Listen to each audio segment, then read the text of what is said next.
Good evening everybody, I'm Fictional Crystals, and why was Keith booted from the garrison? Keith used to be a cadet at the Galaxy Garrison. Just like Hunk, Lance, and Pidge were, him and Lance were in the same class and had a one-sided rivalry. Before he rescued Shiro from the garrison's containment in episode 1, he and Shiro had already met. We know this from several of the conversations they've had, including Keith saying it was good to have Shiro back. Keith has known Shiro long enough to think of him as a brother and protect him at all costs. You're like a brother to me.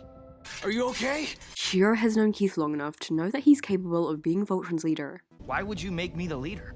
Because I know what you're capable of. In the first episode of Voltron Legendary Defender Season 3, which was shown at San Diego Comic-Con, Keith states that Shiro was the only person that didn't give up on him. In Keith's shack, there are many not-so-crazy conspiracies on his wall. It's hard to read everything on there, but fans were able to decode one of the notes. It says something roughly like, "It's killing me when you're away." Keith was talking about missing Shiro in this note. Shiro knows Keith has the skills of a great pilot. Keith was the best pilot in his class. The best pilot of his generation, according to his Voltron.com page. So why did a fighter pilot as capable as him drop out? From Commander Iverson, we know it was due to discipline issues. Keith has been shown to occasionally act rash and lash out. Normally, he can calm down, but a lot of the time it's because of Shiro and his advice that he does. Patience yields focus. Shiro was the reason Keith dropped out. A year before the Paladins first discovered the Blue Line and formed Voltron, Shiro, along with Matt and Sam Holt, went to the moon of Kerberos for ice samples. However, the three didn't return to Earth. The garrison told the public that the three died due to pilot error. Of course, we all know that is not what happened, but many people on Earth didn't. Katie Holt knew the Kerberos crew members didn't die from a crash. She had more trust in the mission's pilot than that. She snuck into the garrison to get more information on what happened, but was subsequently kicked out. They didn't want her knowing anything. Even if she was the sister and daughter of two of the Kerberos crew members, Katie wasn't allowed to ever come back there. She had to disguise herself in order to return. Now, Katie wasn't the only one angry and upset about what happened. She wasn't the only one who lost someone close to her and was having information held from her. The same thing happened to Keith. He lost his brother figure slash best friend because of that mission. Katie, now disguised as Pidge, enrolled in the garrison after Keith dropped out. They had a space open for her because of him. Pidge joined the garrison due to the Kerberos mission, and Keith dropped out of the garrison because of the Kerberos mission. Like Katie, Keith was getting information about Shiro's disappearance held from him. The garrison refused to let anyone know what really happened during the mission, no matter how close. Keith lashed out at them for not telling the truth. Again, just like Katie, he knew the mission couldn't have failed due to pilot error. He got very defensive like her and was desperate to know what actually went down, but he reacted even worse than her. Keith has more of a temper. The garrison was already not tolerating questions about the mission. Keith's anger at them just made things worse. What if the reason Commander Iverson's eye is squinty is because Keith punched him in the face for lying about Shiro? I mean, Keith kind of did do that anyway in episode 1 when he was fighting off members of the garrison to rescue Shiro. Keith got kicked out of the garrison for the same reason Katie did. Keith was able to find out about a part of Voltron thanks to not being at the garrison anymore. And Katie, now as Pidge, was able to return to the garrison after Keith dropped out, and found out about Voltron too thanks to that. All of the Paladin's stories tie together. Keith's life would have been a lot different without Shiro. Shiro was Keith's patience, and Keith was lost without him. He had serious issues with the garrison's treatment of the Kerberos mission. Anger got to him, and the garrison didn't like how he was acting over it. He wanted to know more information and blew up at them over Shiro, maybe even hurting someone's eye in the process. Eventually, it led to him being booted. Anyway though, thanks for watching, cause Shiro's not dead.